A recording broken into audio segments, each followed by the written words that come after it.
Hi అండి, నమస్తే. ఎలా ఉన్నారు? బాగున్నారా ఫ్రెండ్స్? అందరికీ గుడ్ మార్నింగ్. ఇది వచ్చేసి ఉప్మా అనుకుంటున్నారండి. కాదు, ఉప్మా అయితే కాదు. మన జొన్నలు ఉంటాయి కదండి, జొన్నలు కడిగి బాగా ఒక నైట్ అంతా నానబెట్టేసి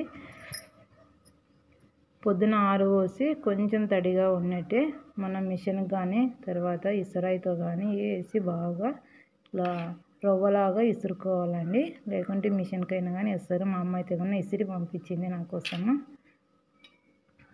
ఈ జొన్న రవ్వ పొంగలండి. టేస్ట్ అయితే చాలా బాగుంటుంది, దేంట్లోకైనా బాగుంటుంది. నేనైతే కూడా ఇది పల్లీల పొడి వేసుకున్నానండి.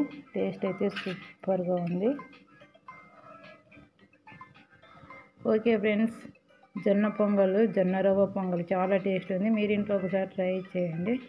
ఓకేనా? Bye bye.